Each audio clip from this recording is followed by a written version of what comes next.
뉴욕 증시에 로블록스 상장 뉴스 띄우면서 메타버스가 부각이 됐죠. VR보다 진보된 개념의 가상현실, 그런 게임이나 컨텐츠 같은 걸 얘기를 하는데, 이런 재료로 오늘 M게임, IM 이연, 광모듈 부품, 에이트원, 이 종목 같은 경우에는 방위산업인데 VR로 국방 솔루션 개발하는 곳이고요.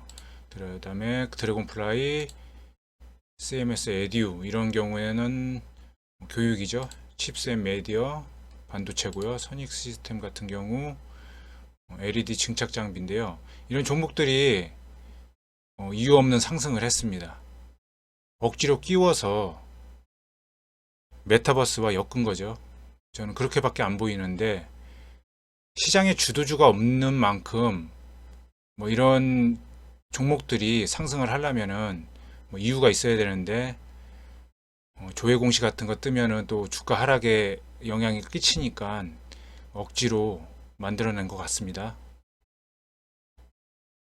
다음 제주은행이 상한가를 갔는데, 제주은행이 소상공인 대출 연기 뉴스가 났죠. 그런데 소상공인 대출 연기를 한다는 게 제주은행 측에서는 악재죠, 그게. 왜냐? 그 1년 동안 연기하는 동안 리스크가 더 늘어나는 거 아니에요. 그런데도 그런 재료 띄워놓고 이유 없는 상승을 했습니다.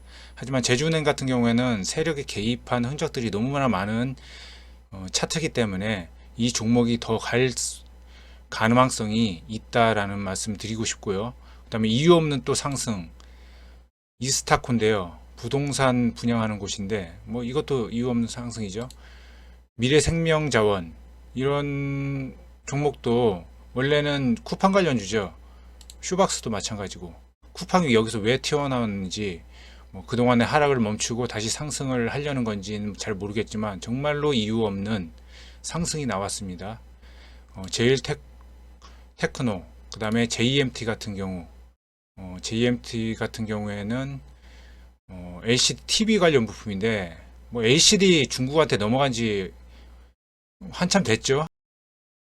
최근 미국 10년물 국채금리 상승, 하락에 의해서 국내 시장도 좌지우지되고 있는데요. 어차피 공급량이 많아질 거라는 거는 자명한 일이고, 그렇게 되면은 주가 하락이 된다는 그런 스토리인데, 제 채널의 내용들은 중장기 그런 관점에서 매매가 아닌 아주 단기적인 스윙, 그 다음에 단타에 대해서만 논하기 때문에 그런 거시적 경제나 그런 것은 다루지 않겠습니다. 요즘 시장 주도주가 없는 만큼 오늘도 매매할 만한 종목들이 그렇게 많지 않았는데요. 좀 보합으로 흘렀죠. 이트론 같은 경우 분봉으로 보실까요? 분봉에 보시면은 갭상했다가 그대로 흘러내리는 모습, 이화전기도 마찬가지, EID도 마찬가지, 리더스 기술 투자도 마찬가지. 분명 단타 자리는 나오지만 그래도 크게 매매할 수 있는 그런 시장도 아니었다. SGA, 서울식품 같은 경우는 조금 지켜주는 모습 보였는데, 일단 동전주들이 이게 먹튀가 아니냐, 폭탄 돌리기 끝났다 그렇게 생각할 수도 있는데, 시장에 주도주가 없는 만큼 동전주도 일단 단타로서의 접근은 가능하다, 아직은 남아있다 생각을 합니다. 요즘 시장 상승을 하든 하락을 하든 매도 심리가 항상 종목마다 좀 위협을 하는 것 같은데, 둘도 마찬가지로 오늘 갭상승하고 쌍바닥 찍고 내려가는 모습인데, 그저께도 어제도 말씀드렸듯이 이 종목은 아직 신고가 영역으로 갈 수 있는 충분한 여지가 있다고 말씀을 드렸습니다. 예. 어제에 이어서 윤석열 관련주가 또 갔는데, 서현 같은 경우, 그 다음에 서현탄 메탈, 서현 이화, 세 개 중에 또 어떤 종목들이 내일 대장으로 움직일지 모르겠지만, 아니면 또 그 상승이 계속 이어질지 모르겠지만, 일단 세 종목이 서현이 모회사고, 서현탄 메탈이나 서현 이화 같은 경우가 이제 자회사로서 인적 분할도 하고 그래가지고 자동차 도어, 그 다음에 판넬, 그런 거 하는 데거든요. 예. 일단은 주목해 볼 필요는 있습니다. 다음 HMM, 해운 컨테이너죠. 이 종목 같은 경우는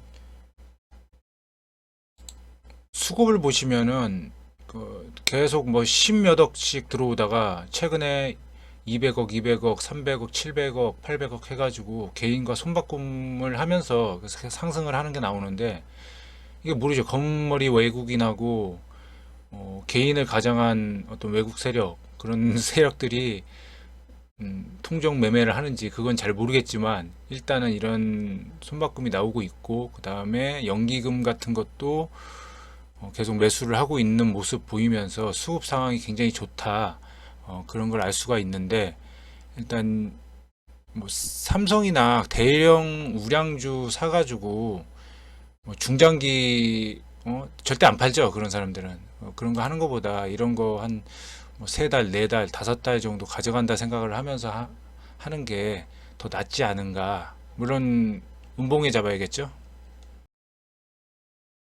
현재 비트코인이 5,800만 원을 넘었는데, 이런 긴 음봉 띄우고서 5천만 원까지 찍었다가 그 다음에 상승을 하고 있는데, 여기서 많이 싸웠죠. 아직은 박스권이에요. 그래서 그런지 한네트라든지 이 관련된 종목들 있잖아요.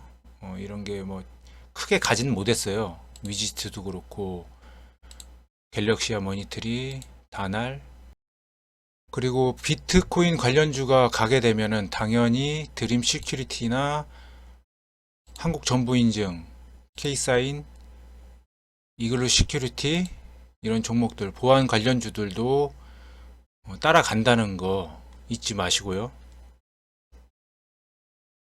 최근 시장은 미국 10년물 국채금리 상승에 대한 부담이, 그 부담을 계속 안고 매매를 해야 되는 환경인데요. 코로나 때문에 달러 찍어가지고 계속 시장에 공급은 시켜야겠고, 그 공급을 시키기 위해서는 그만큼 국채도 발행을 동시에 해야 되는데, 채권 공급량이 많아지면 채권 금리가 상승할 거고 주가는 하락할 텐데, 그리고 이런 환경에서는 주가 하락이 굉장히 수직 하강할 수도 있는 그런 여지가 있기 때문에 시장은 굉장히 이 부분들을 예의주시하고 있는 것 같습니다.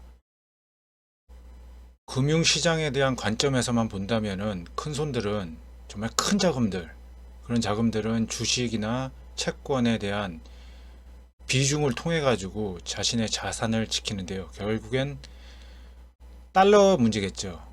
거기에 상반되게 비트코인이라는 새로운 시장입니다.